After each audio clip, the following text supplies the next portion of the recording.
Hello viewers, ये है youngest sign of mazes का पार्ट 5। इस पार्ट की शुरुआत होती है, हमें दिखाया जाता है हमारा एमसी और उसकी मदर एक टेबल पे बैठी होती हैं।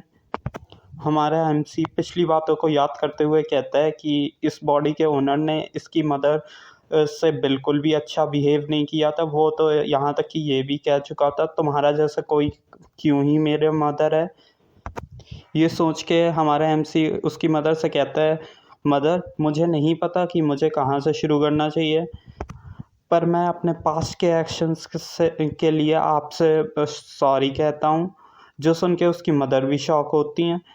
वो कहता है कि मुझे नहीं पता कि आप इस चीज़ पे भरोसा करेंगी, पर अब मैं बड़ा हो चुका हूँ। जो मैं पहले था वो मैं रियल नहीं था। और ऐसे ही हमारे एमसी ने जो भी उसने पहले किया था उसके लिए माफ़ी मांग लेता है। उसकी मदर सिर्फ ये बातें सुनती रहती हैं। फिर वो कहती हैं कि मुझे थोड़ा काम है, तो मैं वो पूरा करने जा रही हूँ। फिर हमारा एमसी उसकी मदर को जो बीमारी होती है वो बताता है, अज़ूरे डॉट्स। ये उसने तब लिखा था जब वो इस नोवेल का राइटर था। ये एक मिस्टीरियस डिसीज़ होती है जिसमें तुम्हारी चेस्ट के ऊपर 3 ब्लू डॉट्स आ जाते हैं और इसका कोई भी ट्रीटमेंट नहीं है। हालांकि यहाँ पर किसी को पता ही नहीं है। हालांकि ये बिल्कुल इम्पॉसिबल हो जाएगा अगर किसी के ऊपर 3 डॉट्स आ जाते हैं उसे बचाना, पर उसकी मदर के पास सिर्फ एक ही है। फिर उसकी मदर को दिखाया जाता है जो कि बाहर जाकर सोच रही रहती हैं कि मैं अपने आप को रोने से रोक नहीं पा रही। आज कितना अच्छा दिन है, आज पहली बार है कि मेरे सर ने मुझे मदर बुलाया है। फिर हमें आ रहा है एमसी कमरे के अंदर से कहता है, मदर अगर आपको ये ठीक लगे तो हम लोग हर दिन बातें कर सकते हैं 1 घंटे के लिए, और मैं आपके लिए चाय भी प्रिपेयर करवा दूंगा जो कि एक स्पेशल टाइप की होगी जिसका कि नाम कर्टन वाइन टी है। तो उसकी भी मदर हाँ कह देती हैं। फिर हमारा एमसी जो उसने चाय बताई उसके बारे में बताते हुए कहता है कि ये एक स्पेशल टाइप की है। हाल इसको अगर हम रेगुलरली 1 मंथ के लिए अभी मेरी मदर ड्रिंक करें तो उनका अज़ूरे डॉट्स क्योर हो जाएगा। फिर वो अपनी मदर को जाते हुए देख के सोचता है कि हालांकि ये जो पुरानी बॉडी का ओनर था, चाहे वो कितना ही बेकार क्यों ना हो, पर उसकी मदर अभी भी मदर ही हैं। उन्होंने अभी भी रेसन के ऊपर गिव अप नहीं किया है। फिर हमें उसकी मदर का सीन दिखाया जाता है जहाँ पर वो सोच रही रहती हैं क्या ये कोई सपना है। वो रेज़न बिल्कुल ही चेंज हो चुका है उसके 10th बर्थडे से पहले। वो बिल्कुल ही अब एक अलग इंसान लग रहा है। वो कहती है कि अब तो वो मुझे अपने साथ चाय पीने के लिए भी बुला रहा है, और वो इतना ज़्यादा चेंज हो चुका है कि अब तो वो मुझे भी कंफ्यूज कर रहा है। पर वो कहती हैं, पर इस चीज़ से मैं बहुत ज़्यादा ही खुश हूँ। फिर हमें अगले दिन का सीन दिखाया जाता है जहाँ पर एमसी अपनी मेड से कहता है कि मुझे तुम्हें कुछ इम्पोर्टेंट बताना है। मेड इम्पोर्टेंट सुन के सोचती है, क्या ये मेरी आइडेंटिटी जान चुका है या फिर ये मुझे टेस्ट कर रहा है, ऐसा तो नहीं ये मुझे कोई असैसिनेशन ऑर्डर दे दे। तभी हमारा एमसी उसे वर्डन चॉकलेट्स के बारे में पूछता है कि जितने भी तुम उसे ला पाओ उतनी ज़्यादा ले आओ। ये सुन के मेड शॉक हो जाती है। एक और चीज़, फिर हमारा एमसी कहता है, ये सुन के मेड सोचती है अब पक्का ही वो कुछ इम्पोर्टेंट कहेगा। फिर वो कहता है, हमारा एमसी कहता है कि वहाँ की जो कैंडीज़ हैं उन्हें भी लिया आना। फिर हमें 1 घंटे बाद का सीन दिखाया जाता है जहाँ पर उसके पास सामने बहुत ज़्यादा चॉकलेट्स और कैंडीज़ रखी रहती हैं। हमारा एमसी उन चॉकलेट्स को खाकर सोचता है कि इन चॉकलेट्स को खाने से मेरा माना बढ़ रहा होता है, और उसके सिस्टम विंडो पे नोटिफिकेशन भी आ रही होती हैं कि आपने स्मॉल अमाउंट ऑफ माना एब्सॉर्ब किया है। और वो कैंडीज़ को भी खाकर देखता है, उसमें भी उससे भी उसका माना बढ़ता है, जिसके चलते वो कंक्लूज़न निकालता है कि पक्का ही इन दोनों में कोई ऐसा इंग्रेडिएंट इस्तेमाल होता है जिसके चलते मेरा ही माना बढ़ रहा है, जो कि दोनों में ही कॉमन होगा। फिर तभी वो हैम्पटन को बुलाता है। वो कहता है जो भी बेकर वहाँ पर काम कर रहा है वहाँ उसे लेकर आओ। 30 मिनट बाद उस बेकर को लाया जाता है। वो वेकर तो काफ़ी ज़्यादा ही डरा हुआ होता है। वो सोचता है कि लगता है मैंने कुछ ऐसा डाल दिया जो मुझे नहीं डालना चाहिए था खाने में। और ये तो सेवेंथ यंग मास्टर है जिसने कि एक फेमस क्लैन की डॉटर को भी पीट डाला था। और मैं तो कोई भी नहीं हूँ, पक्का ही है कि ये मुझे मार डालेगा जान से। तभी हमारा एमसी उससे पूछता है कि तुमने इन कैंडीज़ में क्या डाला। ये सुन के बेकर काफ़ी ज़्यादा ही डर जाता है कि वो कहता है कि ये मेरी मिस्टेक थी, मुझे माफ़ कर दीजिए। फिर हमारा एमसी कहता है नहीं नहीं, ऐसी कोई बात नहीं है, बस मुझे इसकी रेसिपी जाननी है। रेसिपी का नाम सुन के बेकर डरते डरते बताता है कि उसने 1000 ईयर हर्ब डाली और 2 table spoon powder, corn powder और ऐसा ही सारी चीज़ें। और ये सुन के कहता है बस इतनी चीज़ें। फिर एमसी को समझ आ जाता है कि किस चीज़ के चलते उसका माना बढ़ रहा है। वो सोचता है 1000 ईयर हर्ब, पक्का उसी के चलते उसका माना बढ़ रहा है। ये सोचकर वो कहता है कि अगर मैं उसे डायरेक्टली खाऊं तो ये भी कंफर्म है कि मैं और ज़्यादा माना एब्जॉर्ब कर पाऊंगा। फिर तभी ट्रेनिंग हॉल का सीन दिखाया जाता है जहाँ पर एडमिनिस्ट्रेटर सोच रहा रहता है कि आजकल पता नहीं सभी लोग यहाँ पर सेवेंथ यंग मास्टर के बारे में ही पूछने क्यों आते हैं।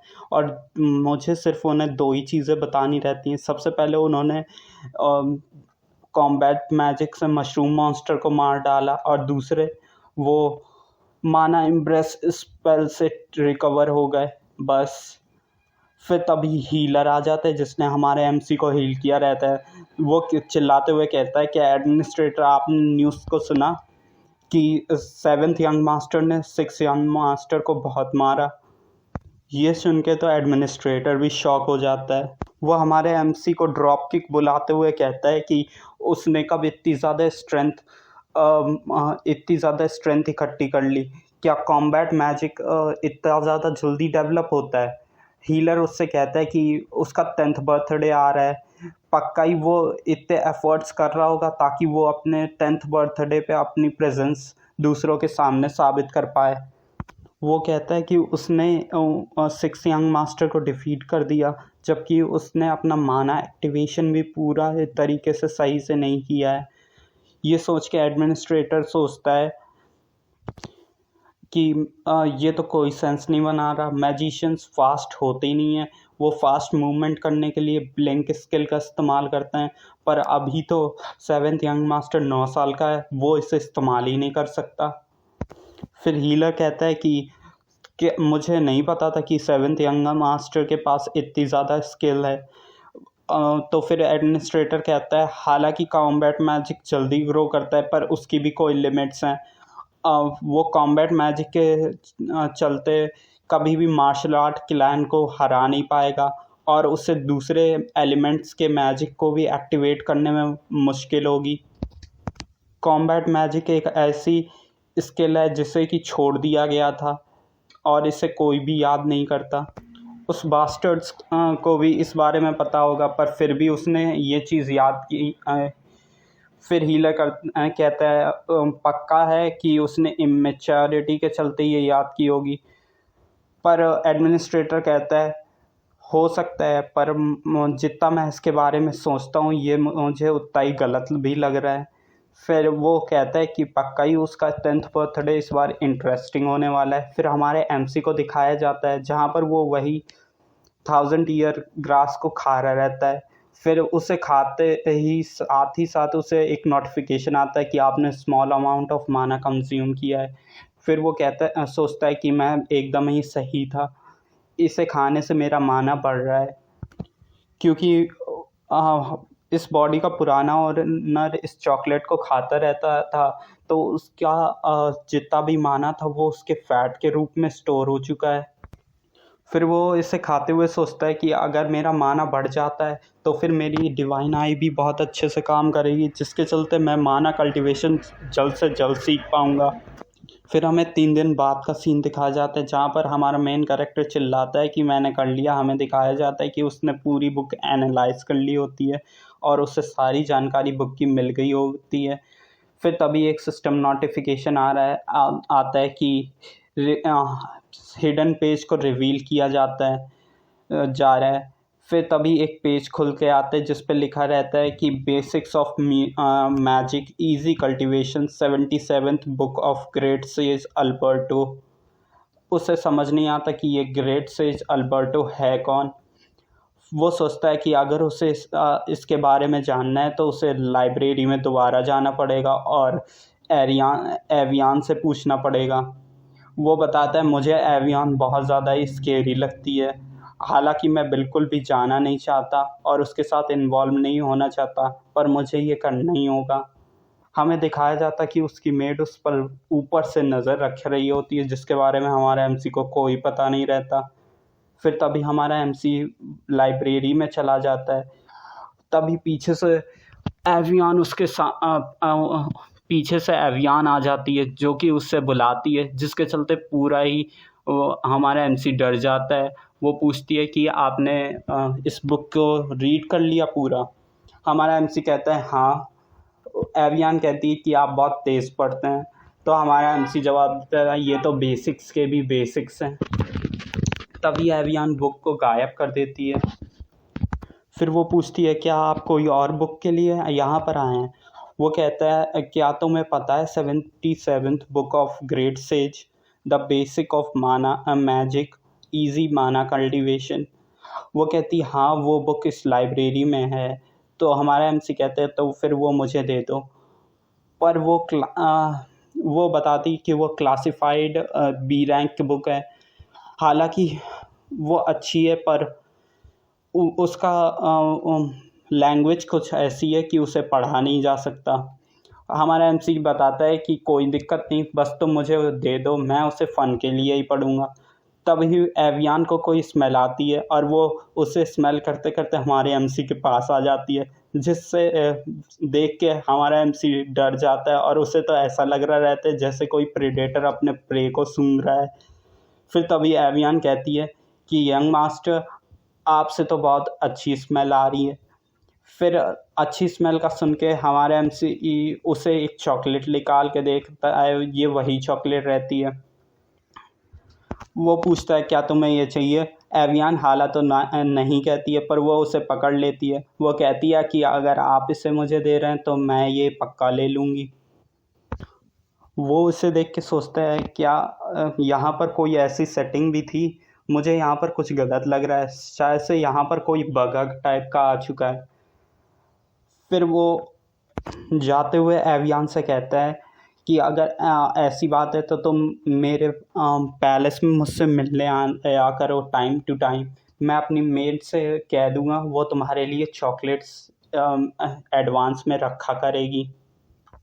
फिर वो जाते जाते सोचता है कहीं वो सच्ची में तो नहीं आ जाएगी, मेरे वर्ड सिर्फ फेक ही थे। फिर तभी हमें दिखाया जाता है वो उस बुक को भी एनालाइज कर रहा होता है, जहाँ पर नोटिफिकेशन आता है 42% कंप्लीट हो चुका है, पर आपके डिवाइन आई में अब माना बिल्कुल भी नहीं रहा है, जिसके चलते डिवाइन आई अब काम नहीं करेगी। वो उस बुक को एनालाइज करते हुए सोचता है यहाँ पर कुछ ज़्यादा नहीं है ताकि मैंने सोचा था। फिर हमें अगले दिन का सीन दिखाया जा रहा है जहाँ पर हमारा एमसी एक अजीब तरीके से भाग रहा होता है। ये देख के हैम्पटन मेड से कहता है कि यंग मास्टर आजकल कुछ ज़्यादा ही बिजी लग रहे हैं, वो यहाँ तक कि लाइब्रेरी भी जाते हैं और इस तरीके से एक्सरसाइज भी कर रहे हैं। मेड ये देख के कहती है कि वो कोई सिंपल जॉगिंग नहीं है। तो हैम्पटन पूछता है वो क्या है। तभी एवियान पीछे से आ जाती है। वो कहती है ये एक तरीका है अपनी बॉडी के अंदर के माना कंडेंस्ड माना को मेल्ट करके यूटिलाइज करने का। मेड देख के एवियान को शॉक हो जाती है। वो मन में सोचती है मुझे तो इसकी बिल्कुल भी प्रेजेंस ही फील नहीं हुई। तभी हैम्पटन उससे पूछता है क्या आप यहाँ पर मेपल एनेक्स जाने आए हैं। लाइब्रेरियन कहती है हाँ। तो वो कहता है क्या मैं यंग मास्टर को बता दूँ। लाइब्रेरियन कहती है नहीं, इसकी कोई ज़रूरत नहीं। हैम्पटन मन में सोचते हुए कहता है कि मिस एवियान यहाँ पर मेपल में क्यों जाने आई हैं। लाइब्रेरियन जो होते हैं वो हाईएस्ट रैंक के मैजिशियन रहते हैं और वो यहाँ पर खुद यंग मास्टर की ग्रोथ को देखने आई हैं। क्या वो यंग मास्टर को इनकरेज करने आई हैं कि वो सक्सेशन वॉर में पार्टिसिपेट करें? फिर वो सोचते हुए कहते हैं नहीं, लाइब्रेरियंस जो होते हैं वो न्यूट्रल रहते हैं। फिर एवियन उन दोनों से कहती है कि वो बिल्कुल ही अलग दिखता है, जो भी मैंने उसके बारे में रूमर्स सुने हैं। फिर तभी मेड एवियन से कहती है कि यंग मास्टर ने मुझे ऑर्डर दिया था कि आज जब भी आप आएँ आपको ये दे दूँ। हमें दिखाया जाता है वो उसे चॉकलेट दे रही रहती है। मेड कहती है मुझे पता है कि मुझे ये सोचना नहीं चाहिए कि आपके जैसा कोई चॉकलेट्स पसंद करता है, पर यंग मास्टर ने मुझे ऑर्डर दिए हैं, इस वजह से मैं आपको दे रही हूँ। वो मन में सोचते हुए कहती है यंग मास्टर कि तुम्हें जब भी किसी को गिफ्ट देना चाहिए उसकी रैंक को कंसीडर करके देना चाहिए। ये जो तुम चॉकलेट दे रहे हो वो मिस एवियन के लिए एक इंसल्ट टाइप की भी हो सकती है, पर एवियन उसे ले लेती है। वो कहती है कि मैं यंग मास्टर की सिंसेरिटी को ऐसे डिसओबे नहीं कर सकती। ये देख के मेड भी शॉक रहती है। मेड मन में सोचती है कि यंग मास्टर सोच क्या रहे थे मुझे ये दिलवाने से पहले। यंग मास्टर और लाइब्रेरियन के बीच में रिलेशनशिप क्या है। फिर 3 दिन बाद का सीन दिखाया जाता है जहाँ पर उसकी जो अभी उसने बुक ली रहती है उसका भी एनालिसिस पूरा हो जाता है। वो सोचता है कि मैंने इसे भी फाइनली एनालाइज कर लिया और मैं इसे भी मास्टर कर चुका हूँ। तभी हमारे एमसी को एक तेज़ का झटका लगता है, वो अपने घुटनों पे आ जाता है। वो सोचता है ये क्या हो रहा है। उसके दिल में बहुत तेज़ से दर्द होने लगता है। वो सोचता है कि मेरा माना अभी बहुत ज़्यादा ओवरफ्लो हो रहा है और अगर मैं इसके फ़्लो को नहीं भी सही से समझ पाया तो फिर मेरा हार्ट एक्सप्लोड हो जाएगा। और इसी के साथ हमारे ये वाला पार्ट ख़त्म हो जाता है। मिलते हैं आपसे नेक्स्ट पार्ट में। Like and subscribe. Thank you.